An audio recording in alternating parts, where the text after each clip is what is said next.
Media సోదరులకు నమస్కారం. MLC కవిత గారు ఇంతకుముందు ప్రెస్ మీట్ పెట్టి ఆమె చాలా భాషణలు చేసింది. నిజంగానే కవిత గారికి చిత్తశుద్ధి ఉంటే ఈ రాష్ట్రంలో 10 సంవత్సరాలు మీ నాయన ఏం చేసిండో చెప్పాలా. ఫస్ట్ ఆఫ్ ఆల్ ఈ ప్రజలకి మీరు క్షమాపణ చెప్పిన తర్వాత ఈ రాష్ట్రంలో రాజకీయాలు చేసే అర్హత మీకు ఉంటుందని ఈ సందర్భంగా గుర్తు చేస్తున్నా. మా కుటుంబం పైన, మా పార్టీ పైన, కేసీఆర్ గారి పైన పడి ఏడవం తప్ప రేవంత్ రెడ్డి గారు చేసేది ఏంటని ఆమె ప్రశ్నిస్తున్నది. ఇవాళ అనముల కుటుంబమా, కేసీఆర్ గారి కుటుంబమా, ఎవరు ఏంటో తెలుసుకుందామా, ఎవరు ఎలాంటి తప్పులు చేస్తున్నారో తెలుసుకుందామని చాలా మాట్లాడినారు. కల్వకుంట్ల కుటుంబం అంటే కట్టుబాట్లకు కట్టుబడి ఉంటుందట. ఆమె ఎంపీగా ఉన్నప్పుడు నేను వెళ్ళాలంటే కంపల్సరీగా మా నియోజకవర్గంలో ఉన్నటువంటి పార్లమెంటు పరిధిలో ఎమ్మెల్యేలకు చెప్పిపోయేదని అని ఆమె తెలియజేస్తున్నారు. తెలుసు అందరికీ. మీ నాయన ముఖ్యమంత్రిగా ఉన్నప్పుడు ఈటల రాజేందర్ గారిని, కొద్దిమంది మంత్రులని, ఎమ్మెల్యేలని ప్రగతి భవన్ గేట్ గాడికి పిలిచి లోపలికి తీసుకోలేనటువంటి ఆనవాళ్ళు కూడా ఈ సమాజం మర్చిపోలే. ఇంకా ఎవరిని ఎట్లా అవమానపరిచారో ఈ సమాజం మర్చిపోలే. తెలంగాణ యుద్ధ నౌకగా ఉన్న గద్దర్ని పిలిచి ఎండలో నిలబెట్టి మీరు అపాయింట్మెంట్ ఇవ్వని ఇది కూడా ఈ సమాజం మర్చిపోలే. ఇవాళ మీరు శుద్ధులు చెప్తే ఎట్లా, గురువింద సామద లెక్క ఇవాళ దయ్యాలు వేదాలు వల్లిస్తున్నట్టుగా, సంపినోడే సంతాపం తెలిపినట్టుగా ఈ 10 సంవత్సరాలు మీరు చేయని విధ్వంసం ఏంటి? ఈ 10 సంవత్సరాలు మీరు చేయనటువంటి పనులేంటి? ఆర్థిక వ్యవస్థను విధ్వంసం చేశారు, ప్రజల హక్కులను కాలరాశారు, ప్రశ్నించే గొంతుకలను నొక్కారు, ఇవాళ భూములను కబ్జా చేశారు. ఇవాళ మీరు ఒకటా రెండా అధికారాన్ని అడ్డు పెట్టుకొని పూర్తిగా దుర్వినియోగం చేశారు. ఇంకో మాట మాట్లాడినారు, ఏంటది?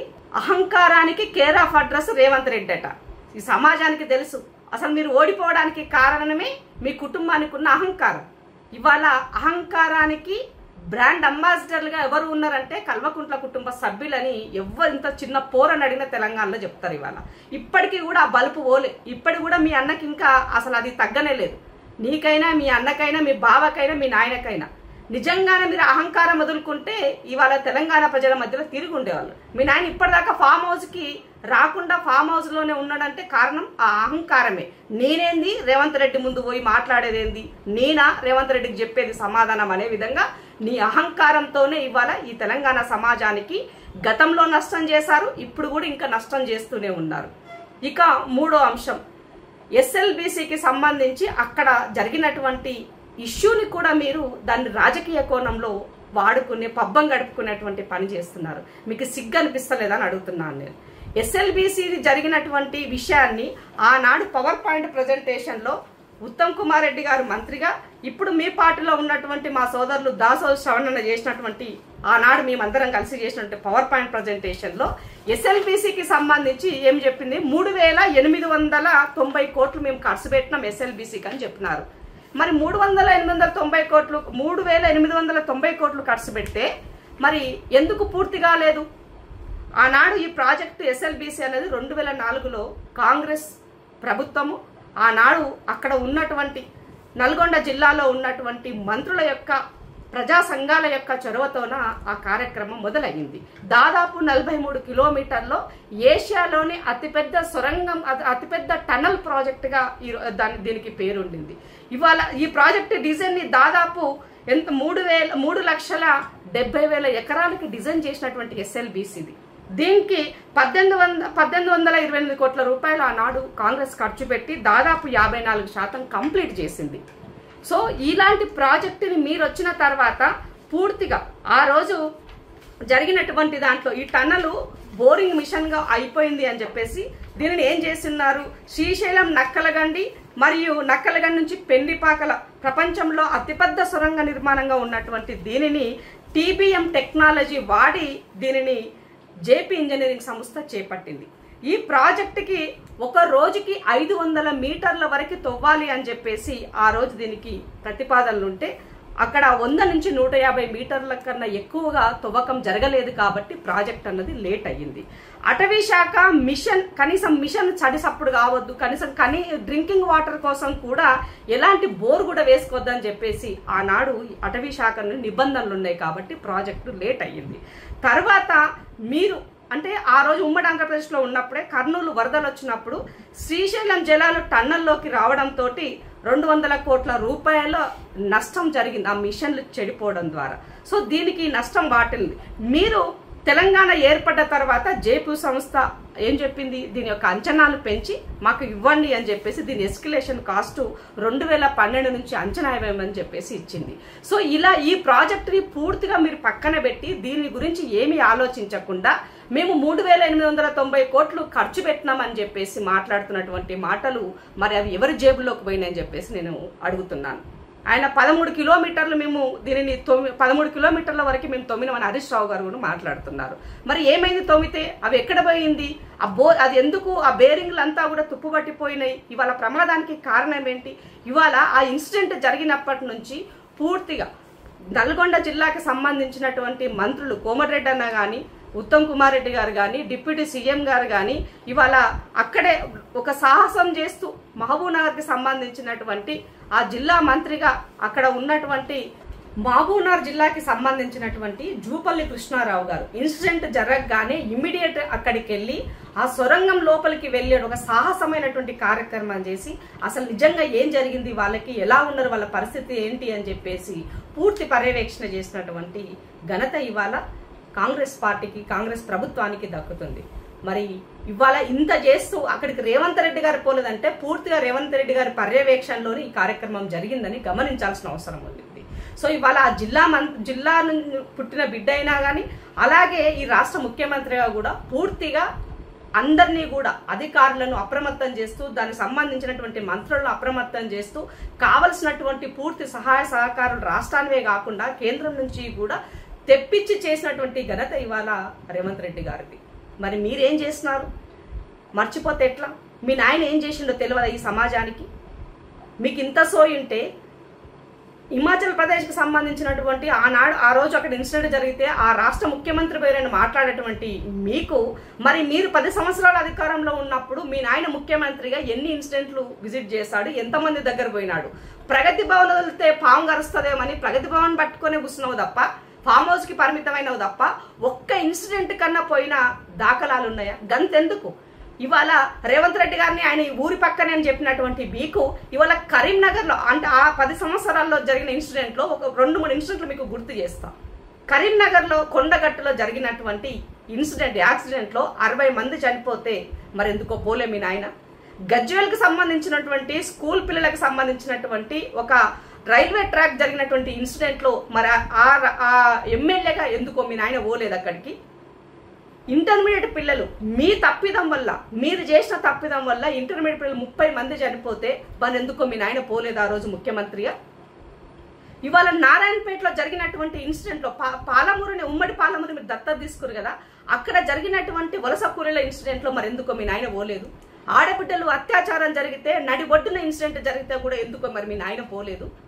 అంటే చెప్పనీక శ్రీరంగ నీతులు బాగానే ఉన్నాయి కానీ చేయనీక మాత్రం మాకు అలివి కాలేదు, కానీ మీరు మాత్రం చెయ్యాలి. ఇవాళ మాకు అధికారం కోల్పోయింది కాబట్టి మేము మిమ్మల్ని విమర్శిస్తాం అని అంటే ఇది తెలంగాణ సమాజం గమనిస్తుందని సోదరి కవిత గారికి సందర్భంగా గుర్తు చేస్తున్నా.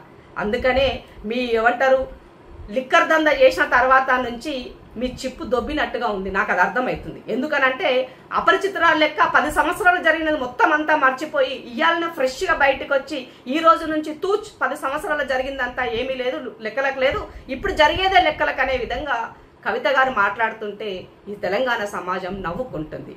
ఇంకేం మాట్లాడినారు? యూపీ, మధ్యప్రదేశ్, ఉత్తరాఖండ్కి సంబంధించినటువంటి వాళ్ళు ఇక్కడ వచ్చి పనిచేస్తున్నారు కాబట్టి వాళ్ళు బతకనీకి వచ్చిన వాళ్ళు ఆ టన్నల్లో వాళ్ళు ఉన్నారు, మన రాష్ట్ర పరువు ఏం కావాలి ముఖ్యమంత్రి పోకపోతే అని మాట్లాడుతున్నారు. కరెక్ట్ అక్క, పరువు గురించి నువ్వే మాట్లాడాలి. ఎందుకంటే తెలంగాణ రాష్ట్ర పరువును, ఆడబిడ్డల దేశంలో ఉన్నటువంటి మహిళల యొక్క ఆత్మగౌరవాన్ని నువ్వు ఏ దంద ద్వారా ఎట్లా తగలబెట్టినావో ఈ సమాజానికి తెలుసు. కాబట్టి మీరు మాట్లాడితే సిగ్గు అనిపిస్తుంది మాకి, మీలాంటి వాళ్ళు పరువుల గురించి మాట్లాడితే. కాబట్టి సోదరి కవిత గారు, మీరు రాజకీయ కోణంలో మీ అన్నకు మీ బావకు ధీటుగా నువ్వు యొక్క నాయకత్వాన్ని పెంచుకోవడం కోసము లీడర్షిప్ వాక్యంలో మీరు పోటీ పడుతున్నట్టుగా కనబడుతుంది తప్ప వాస్తవాలు మాట్లాడినట్టు కనిపిస్తలేదు. ఈ తెలంగాణ సమాజంలో ఈ ప్రజాపాలన వచ్చిన తర్వాత రేవంత్ రెడ్డి గారు 14 నెలల్లో 24 గంటల్లో 18 గంటలు పనిచేస్తున్నటువంటి ముఖ్యమంత్రి ఎవరైనా ఉన్నారు అని అంటే ఆయన మాత్రమే ఉన్నారు. సో పూర్తిగా రివ్యూలు చేస్తూ కేంద్రాన్ని ఎప్పటికప్పుడు కేంద్రం వాళ్ళను మంత్రులను కలుస్తూ ప్రధానమంత్రిని కలుస్తూ ఈ రాష్ట్రానికి రావాల్సినటువంటి నిధుల పట్ల ఎప్పటికప్పుడు స్పందిస్తూ మాట్లాడుతున్నటువంటి వ్యక్తి ఇవాళ ఈ రాష్ట్ర ముఖ్యమంత్రి అని మీకు గుర్తు చేస్తున్నా. మీరు ఆయన ఎప్పుడు ఢిల్లీ పోయినా కూడా మోదీ దండం పెట్టినా పొర్లు దండాలు పెట్టినా మీరు ఏం చేసినా మీ స్వార్థం కోసమే, మీ ప్రాజెక్టుల కోసమే, మీ కేసుల కోసమే మీరు లాలూచిపడి ఈ రాష్ట్రాన్ని సర్వనాశనం చేసి 7 లక్షల కోట్ల అప్పు చేశారు తప్ప ఈ రాష్ట్రానికి మీరు చేసినటువంటిది ఏమీ లేదు. ఈ పార్టీ అధికారంలోకి వచ్చినాక 4 ప్రాజెక్టులు కొట్టుకుపోయినాయి. సుంకిశాల పెద్దవాగు నుంచి మరి మాట్లాడింది ఆవిడ గారు.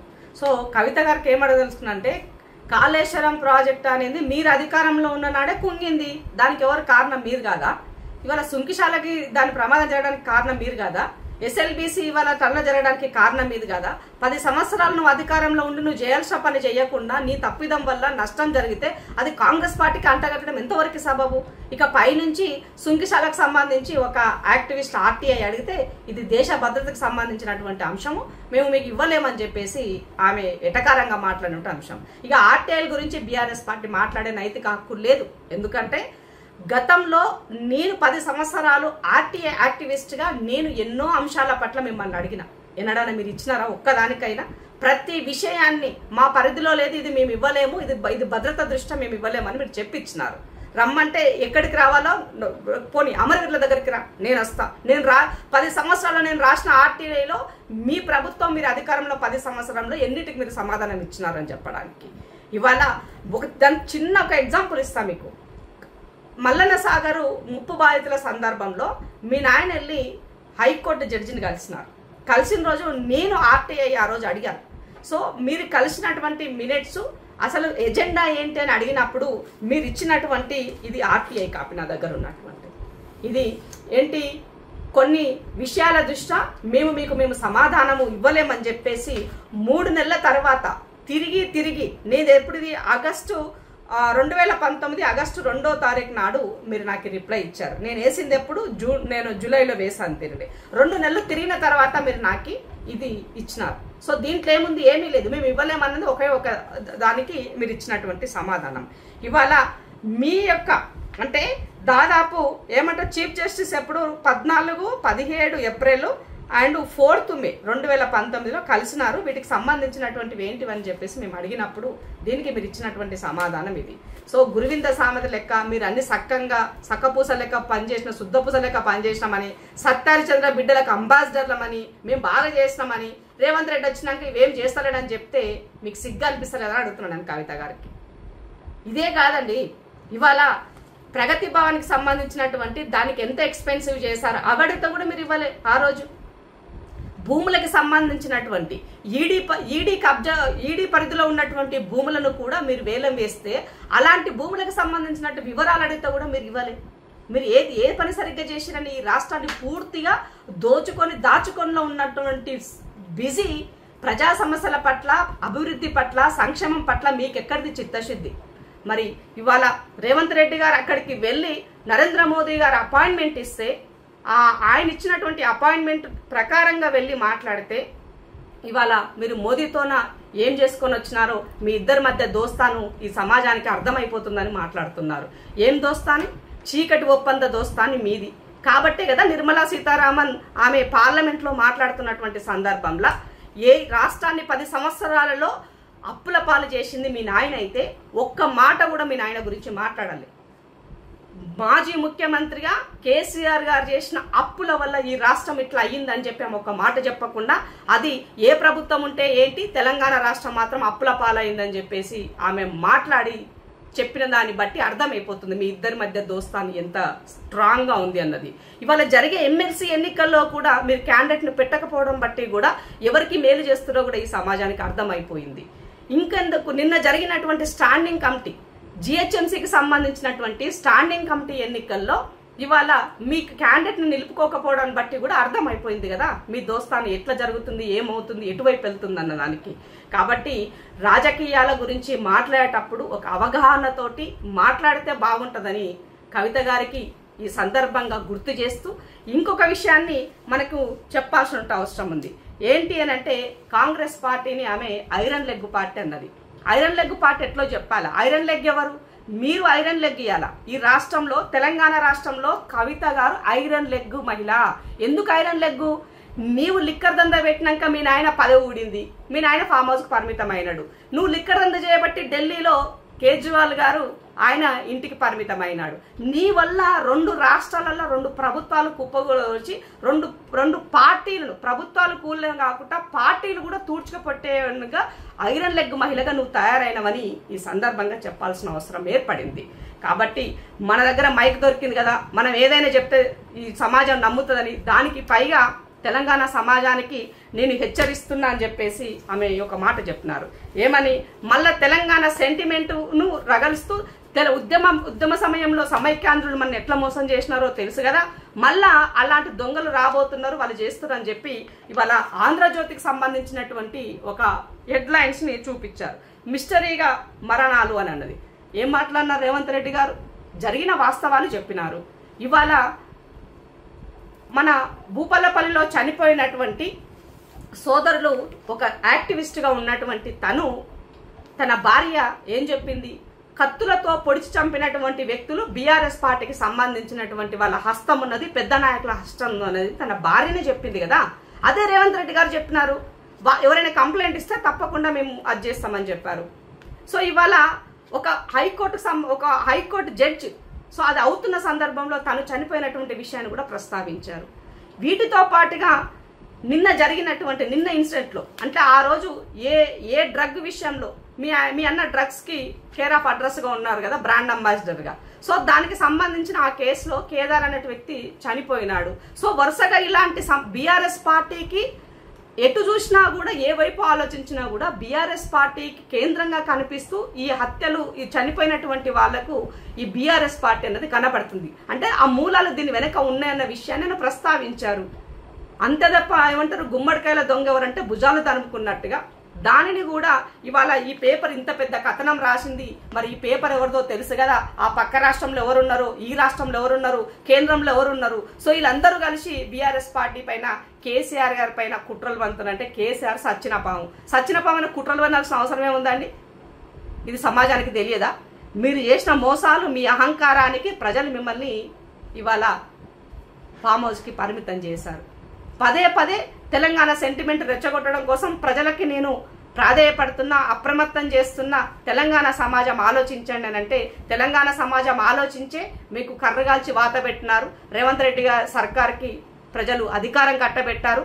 రేవంత్ రెడ్డి సర్కారు పూర్తిగా ప్రజలకు ఇచ్చిన హామీ కోసము అహర్నిశలు పని చేస్తున్నారు. ఇచ్చిన హామీలు నెరవేరుస్తాము, ఈ ప్రజలకి జవాబుదారీతరంగా ఉంటాం తప్ప మీ యొక్క చౌకబారు మాటలకు, మీరు చేసే స్టేట్మెంట్లకు ఇవాళ మా ముఖ్యమంత్రి గారు జవాబుదారీతనంగా ఉండాల్సినటువంటి అవసరం లేదు. మాలాంటి వాళ్ళం సమాధానం చెప్తాం సరిపోతుందని నేను అనుకుంటున్నా. అందుకనే మరొకసారి సోదరి కవితమ్మ, లిక్కర్ దంద నుంచి బయటకు వచ్చి నీ మైండ్ దొబ్బినట్టుగా కనబడుతుందని చెప్పాల్సిన అవసరం ఉంది. Thank you.